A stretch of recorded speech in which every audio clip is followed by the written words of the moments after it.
On today's show, Filip Zadina goes to Switzerland. We'll look at what happened in his development and look at similar examples on today's show on Locked On NHL Prospects.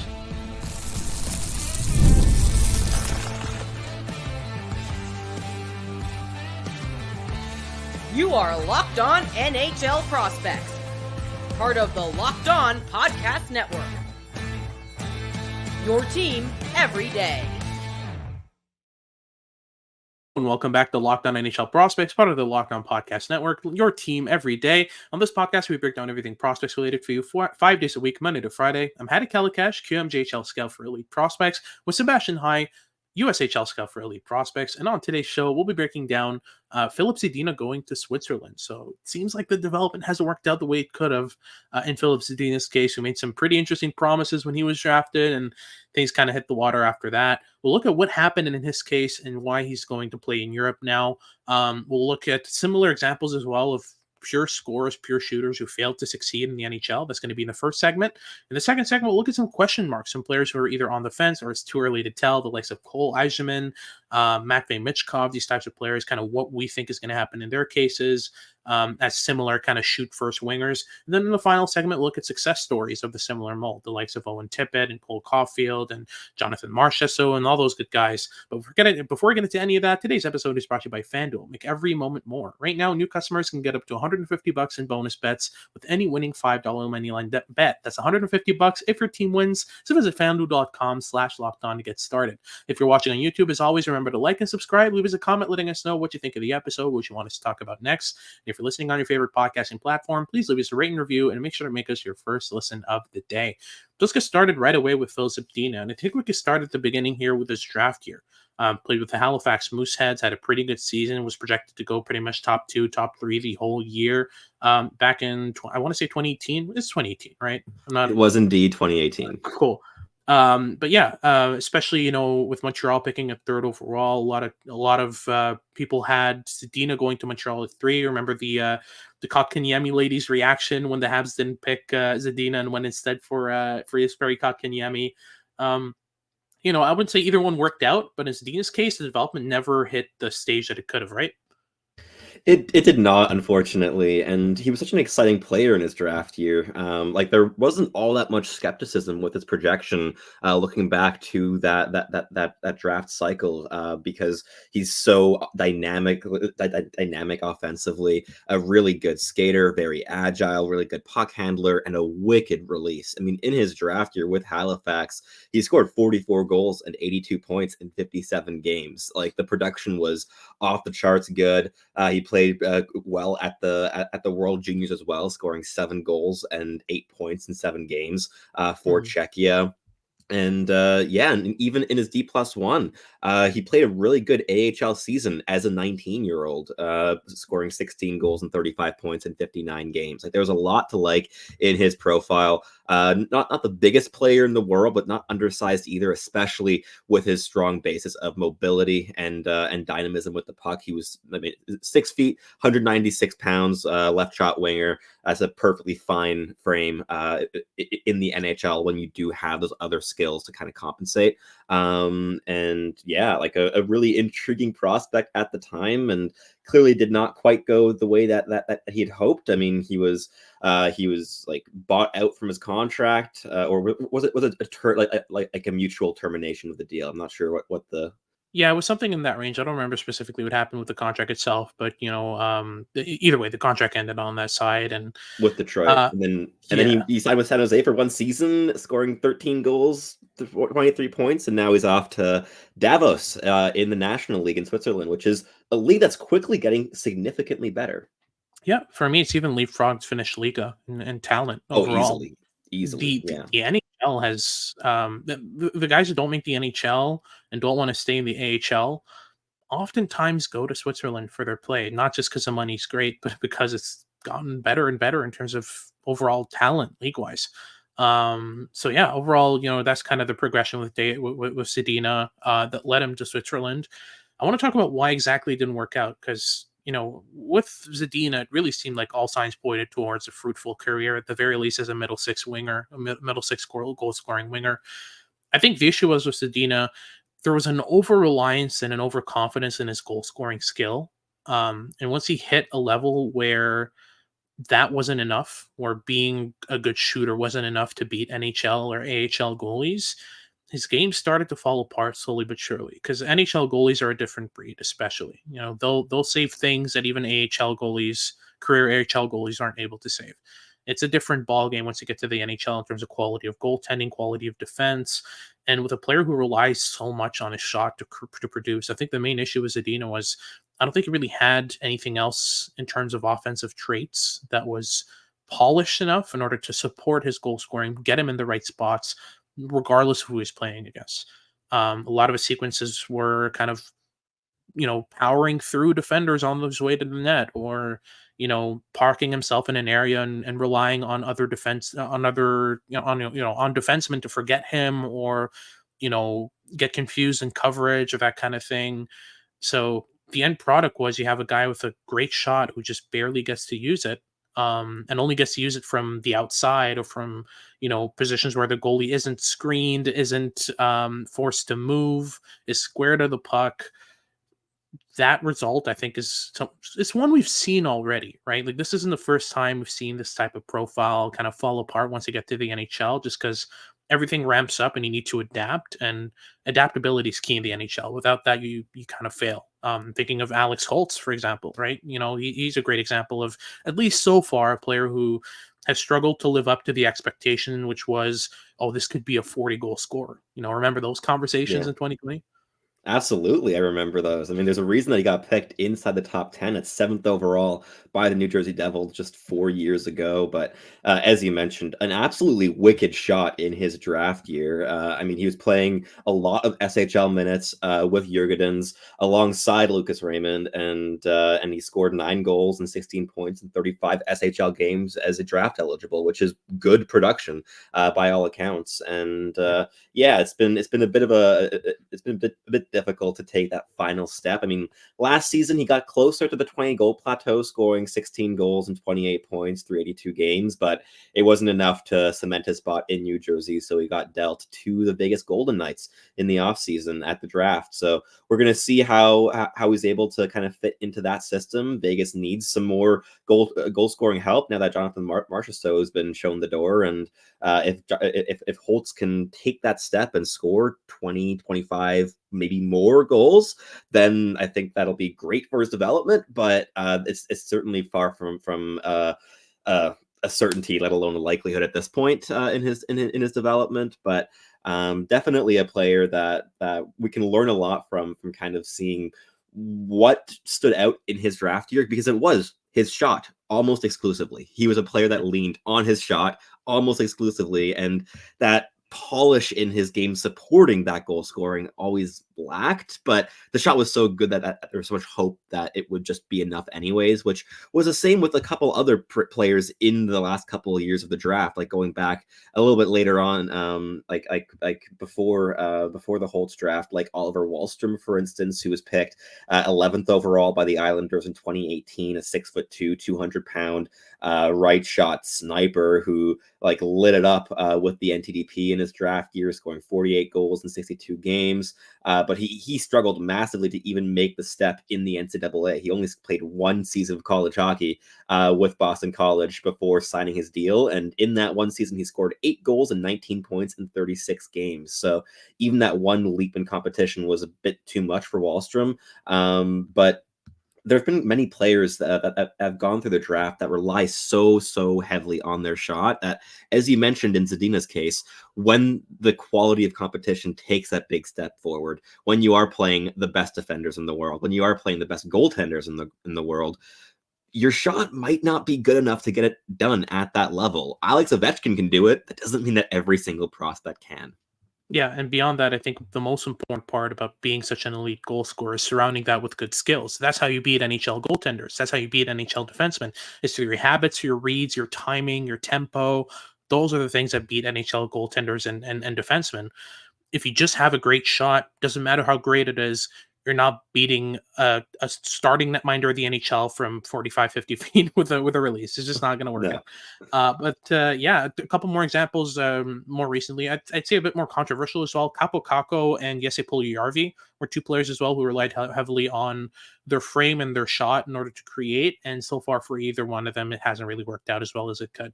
That's our first segment done. We'll get into our second segment where we talk about some question marks, some players who are still we're either on the fence about, we're not sure which direction they're heading, or it's just too early to tell. We'll look at Cole Eiserman, Jack Quinn, Matvei Michkov, and a lot more in just a second. But just before, a quick word from our sponsors at FanDuel. You've heard us talk a lot about FanDuel, America's #1 sportsbook. Well, we have something a little bit different for you here today. Now through September 22nd, all FanDuel customers can bet $5 and get a 3-week free trial of NFL Sunday Ticket from YouTube and YouTube TV. Then with a YouTube base plan, you'll be able to watch every regular season Sunday afternoon out-of-market game. All you need is a Google account and a current form of payment, and you can cancel anytime. Whether you want to take your big swings on American football or European football, as we have the Champions League draw now just behind us and all the big leagues having gotten going there, or if you are perhaps partial to golf or tennis, there's a lot of options now for you now that we're in the fall and a lot of sports are getting going all over again now after a long summer break. Just visit FanDuel.com and download America's #1 sportsbook. Alrighty, so let's move right on to our second segment here. We'll look at the question marks in terms of prospects in the similar mold to Filip Zadina, these pure shoot first scorers who still have to kind of round out their game around that. And we'll start with basically the epitome of that in Cole Eiserman. Went 20th overall to the New York Islanders, who again go for the pure goal scorer and go for a bit of risk with their forwards in terms of what they're looking for. I mean, there were less risky picks in Eiserman available, but Lou likes his scores, and Eiserman is certainly that. He's got one of the best releases of the past 5 drafts, I would say. Yes. Really, really strong, powerful, accurate release. He's able to shoot in motion. He's able to shoot off the one-timer, off the catch and release, while skating, wrister, through a screen, you name it. He's got many, many different ways to beat goalies, but he's very one-dimensional. He doesn't bring any defense, doesn't bring much in terms of effort level or energy on either side of the puck. He's got his weaknesses, but he's got strengths that are just that strong. So the question for me is, are we looking at a similar profile to Zadina of a player who's likely going to kind of falter as the competition ramps up, or are we looking at a player whose shot is just so good it beats the odds? Because we've seen that before. Absolutely. I think that is a big question to ask, and neither of us know the answer at this stage. There's a reason that we went back and forth on this player for basically the entirety of the last year. There's been a lot of strain within the scouting community of what to make of this player, because the strengths are just as obvious as the weaknesses are, and the weaknesses bring a slew of question marks, and he is the epitome of a question mark player for this segment for us. And I think that if he's able to round out his game, maybe double down on his physicality a little bit more. I mean, he's really solidly built. He can lower the shoulder and attack the net. He can leverage other tools in his toolbox apart from his shot, but there's a real lack of consistency in being able to apply that, or even in wanting to attempt it, let alone it being successful. So there's a lot of questions with his game. I think I would have been a little bit more confident in his projection had he been drafted by just about any team other than the Islanders. But he ended up on Long Island, and he's not Oliver Wahlstrom. I think that he's more gifted offensively. He's more adaptable offensively. I do not think that he's going to be limited to like 8 goals in the NCAA in his D+1 season. I think he's going to light up the lamp and score a whole lot of goals this year. But we're going to see how things progress, and I really hope that New York has learned from that Wahlstrom experience and is able to actually give him some hands-on development in the next couple of seasons, because he really, really, really needs it. Like in this past draft, I couldn't name you one player who needs more hands-on development than Cole Eiserman, unless you're counting Gabriel Eliasson, in which case probably a tie.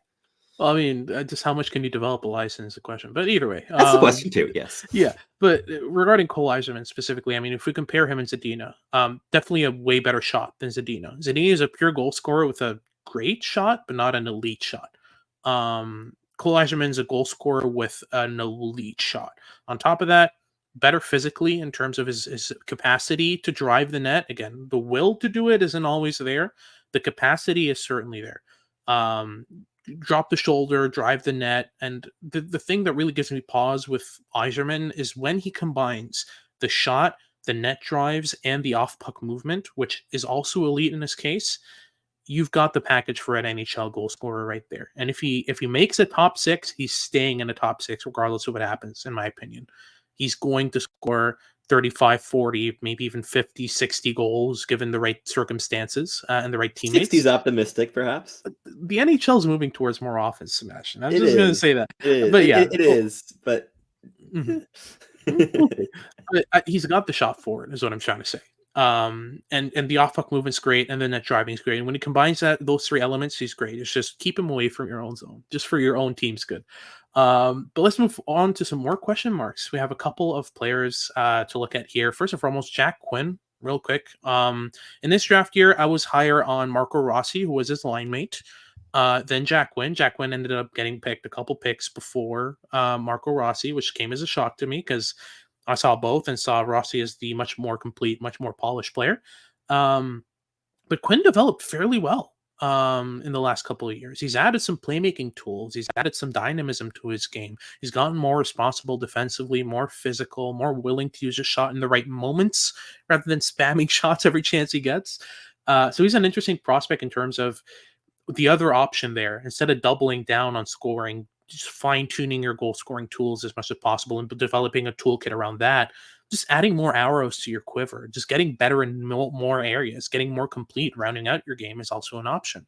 We've seen it work with Jack Quinn, and he's able to score at the NHL level. He's not there yet. I don't think he's at the peak of his game or even close to it, and I think there's still ways to go in that sense. But what I've seen from Jack Quinn has been amazing in the last couple of years. You know, the development's been great. The progression in his game's been great. But I think the biggest question mark in this segment is probably the next player. Talk me through Matvei Michkov and what's going on here. What do we make of this? Less of a question mark than Eiserman. I'm going to put that as a bare minimum here. With Matvei Michkov, I think that you have a far more guaranteed top 6 goal scorer than you do in Cole Eiserman. I think there's a lot more holes in Eiserman's game, and a lot of that goes down to just how intelligent Matvei Michkov is. He's a really cerebral offensive player, and he's far more than just a pure goal scorer, even though the pure goal scoring elements in his game are the most impressive part of it. But this is a player who is also a really good playmaker. He's a fantastic puck handler. He's dynamic with the puck on his stick. He's able to create in a variety of different ways. He can slow play down as well as accelerate it. He can make dangerous plays from the periphery, and he can get to the middle of the ice and get dangerous plays from there as well. He's really adaptable. The defensive game is basically non-existent still, but with Michkov, that's not as big of a concern for me as it is with Eiserman. With Eiserman, it's down to a complete disengagement and a lack of desire to work defensively. With Michkov, I see a player who is at least able to shepherd play towards the perimeter while defending in the neutral zone and the offensive zone. In the defensive zone, yes, he blows his zone consistently, tries to cherry He's worse pick than pucks. Eiserman in his own zone. Like, he stops skating completely. I don't know about that, because also you have to take where they played into account. Michkov's been playing against KHL competition. Eiserman's been playing against a USHL competition. That gap is huge. Yeah. Is Michkov going to be about as good of a defensive player as Patrick Kane at the NHL level? Probably. It's going to be around that. He's not going to be very good defensively, but I have seen him be a little bit more engaged and at least like not taking his foot off the gas, even if he doesn't know exactly just yet how to impact play effectively defensively. But I think overall with Matvei Michkov, the Philadelphia Flyers have a player who is going to be a top 6 scorer for a really long time, likely a top line scorer for a very long time. And yes, he will need to be insulated. I think that Philadelphia desperately needs a prospective 1C who can play defensively as well as he can offensively. And I don't think Jet Luchenko is that player. I think Jet Luchenko will be that second line guy or maybe third line guy in a similar role. But I think if they're able to acquire that piece to insulate Michkov, his development will be aided significantly. But we have 2 last players we want to mention in this segment of question marks. The first one to me is the antithesis of Matvei Michkov in that many of the issues are the same, but the quality is different. And that is Edward Chala, a player who was selected 20th overall by the Seattle Kraken in that same draft, and a player who had some fantastic D-1 flashes, didn't he? But the development since then has been Bad. iffy, if we're being generous. I'm just gonna say bad. It's not been good. He's I don't think Edward Shaw ever showed signs of being kind of a high end thinker of the game. But really a lot flowed through skill with him, even dating back to the great viewings you had in the year before his draft year. It's all, being able to catch pucks in motion, shoot them quickly on net, being able to fire off the hip incredibly quickly in movement was kind of the key tool for me in his game that made me think, okay, there's NHL skills here. And then he got to the OHL, and it just really showed how unintelligent he is. And I don't want to be mean to him. It's just there's an amount of bad decisions in this game that's just so incredibly frequent and difficult to watch. I mean, I really was rooting for this player. The skill is certainly there. The ability to shoot in motion is one of my favorite things I've watched from prospects ever. Like that's what made me fall in love with Shala's game and his draft -1. But it's just fallen apart since, and it's really clear that there's significant improvements needed in his hockey sense to make him an NHLer. And for me, he's on the no side of the question here, Yes. of whether he makes the NHL. Like there's a very difficult path ahead for him to be able to be an effective player. I don't think he makes it. But let's close things off here with Jonathan Lekkerimäki, a Yes. really interesting player that showed up pretty much all over boards in his draft year. It was him, Noah Östlund, and Liam Ögren, which was basically a line with your Gordon that were all draft eligibles and all got picked in the first round. I believe the order was it Lekkerimäki, Östlund, Ögren in that order? Was it the Lekkerimäki, Ögren, Östlund? I don't remember which order they went in. I believe it was Lekkerimäki at 15th overall, followed by Östlund at 16 and Ögren at 19. Okay, cool. So they pretty much went all in the same batch, which is Yes. very interesting as well. And not in the complete different order than I would have picked them. I would have gone Me too. Östlund, Ögren, and then Lekkerimäki. But let's That talk was about my order as Lekkerimäki so well. far because he's progressed really well in the SHL, right? He has. He's been playing some fantastic hockey. I mean, he was still playing with Djurgården as a D+1 in Hockey Allsvenskan, where he scored 3 goals and 9 points in 29 games, which was a D+1 season that was quite disappointing. And for me, a slight confirmation of the doubts I had in his draft year. I think I had him ranked like 27th overall, which now with hindsight, perhaps a little bit low. But because in the following season, he made the leap to the SHL with Örebro, and there he scored 19 goals and 31 points in 46 games and took a significant step in his development beyond just the score sheet. Yes, the goal scoring was still the biggest element in his game, as the score sheet would show, but he was able to really round things out significantly. I thought that he was a lot more effective defensively and able to leverage his mobility to close gaps with the opposition and apply some defensive pressure. And on top of that, I thought that he also refined his puck carrying game significantly and also became a bit more of an impactful like puck distributor on top of just being a pure trigger man. So he's able to round out his game in quite a variety of nice ways, and that also led to a leap to the AHL at the tail end of last season, where he scored a goal and an assist in 6 games. And I think he could contend for a spot out of training camp for Vancouver. I mean, he's 20 years old, and I think that he has a level of offensive skill that would really help Vancouver, but we're going to see how things develop over the course of the next few months on that end. Absolutely. And that's our second segment done. We'll go into our third where we talk about the success stories. We'll look at the likes of Cole Caulfield, Owen Tippett, Seth Jarvis, and a lot more in terms of how pure goal scorers make the NHL. We'll get into that in a sec, but just before, a quick word from our sponsors here at Locked On NHL Prospects.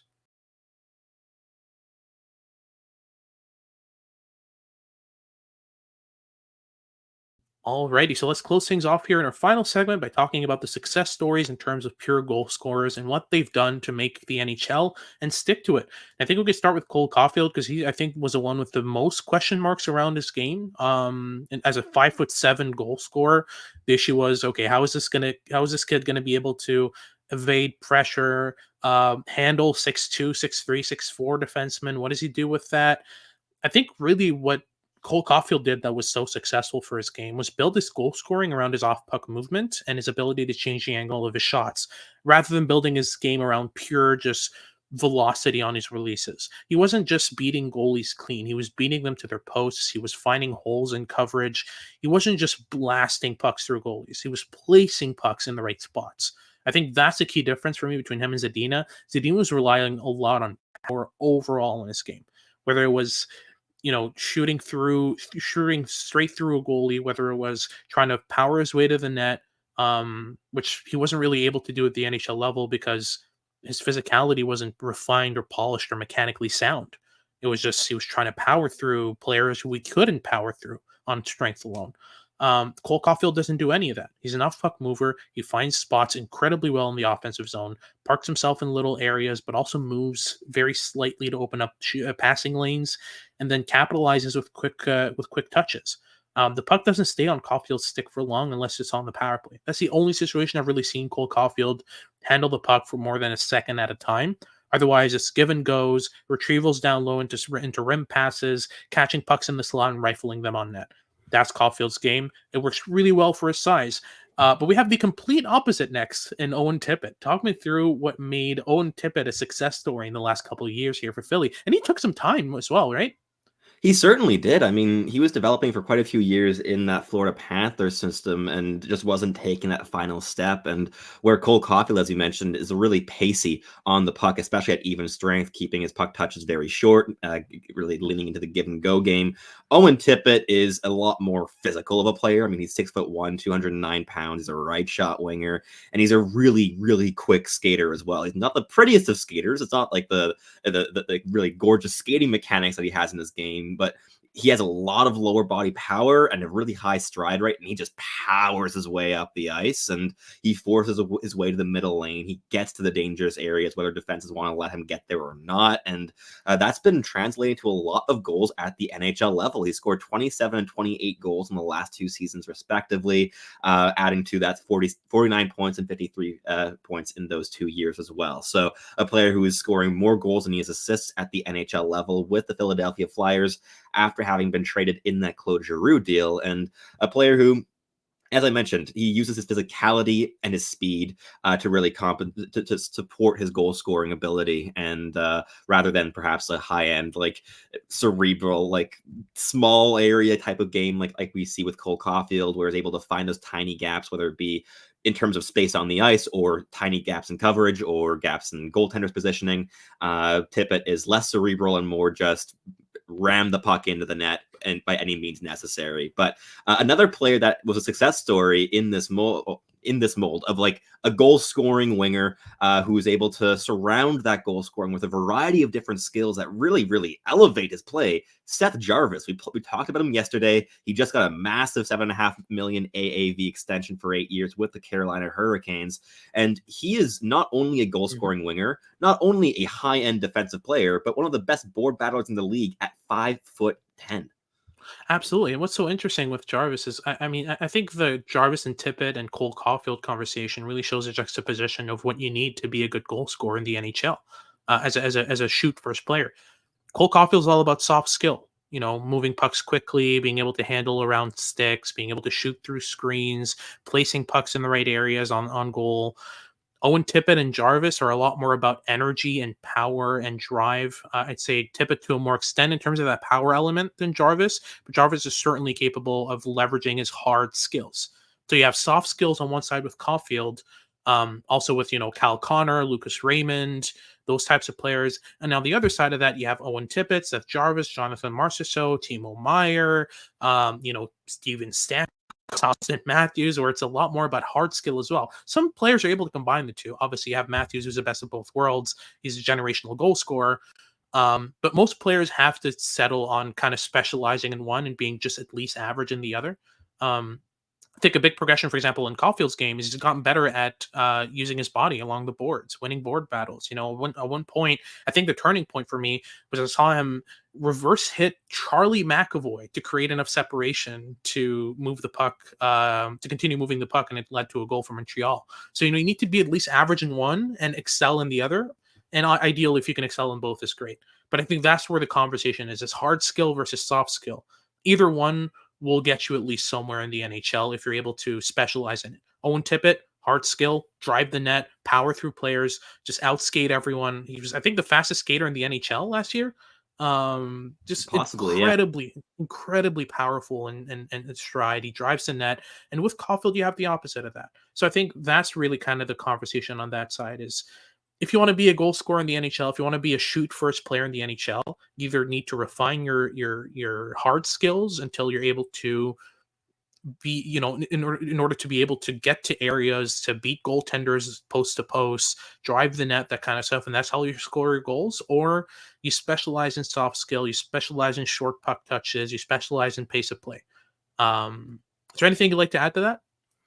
Not really. I think you really covered all the bases there. I think that one really important element of this episode as a whole to kind of wrap things up is that obviously we look at Filip Zadina and why he didn't fully make it. And I think the really important part of looking at all these success stories here is that all these players looked at their own abilities, their own toolkits, and found other things, at least 2 or 3 other elements in their game apart from just shooting and goal scoring, to become like well-rounded NHL players, even if they're not perfect. I mean, Cole Caulfield is never going to win a Selke Award. They're not players that are perfect on both sides of the puck, but they're able to round out their game and be a lot more holistic in their impact on the ice. And whether that be in terms of focusing on the soft skill or the hard skill elements, being able to boss your way to the middle of the ice, or just win your board battles in the corner, being really physically engaged. There's a lot of different things that young players who are high-end goal scorers can add into their games to aid their chances of not only making the NHL, but staying there. And like Zadina made the NHL, but he couldn't stay in it. He couldn't stick because he never really was able to diversify his game enough to be adaptable and trustable in a variety of different situations. And even on one of the worst regular season teams that we've seen in a long time with the San Jose Sharks last season, he ended the year playing fourth line minutes. And there's a reason he wasn't re-signed by them either. Yeah, absolutely. And if you're on the fourth line in San Jose in a year like that, it's not looking good. But yeah, overall, it. I think this was a very important conversation to have regarding kind of what the future of prospects looks like, because we're going to see other players like this. I mean, it's inevitable. So I'm looking forward to see which other prospects pave the way, and those question marks especially Eiserman, Michkov, Shala, Lekaramaki, Jack Quinn, how they develop is going to be very interesting. But thank you very much for watching. That's the end of this episode. If you're watching on YouTube, remember to like and subscribe. Leave us a comment letting us know what you want us to talk about next. And if you're listening on your favorite podcasting platform, please leave us a rating review and make sure to make us your first listen of the day. If you're a second listen of the day, remember to check out Locked On Sports Today. They've got all your news and updates about what's going on around sports. And make sure to tune in for our future shows as we continue our prospect coverage from the month of September. This has been Hadi Kalakash, QMJHL Scout for Elite Prospects, with Sebastian High, USHL Scout for Elite Prospects, and we hope you tune in next time.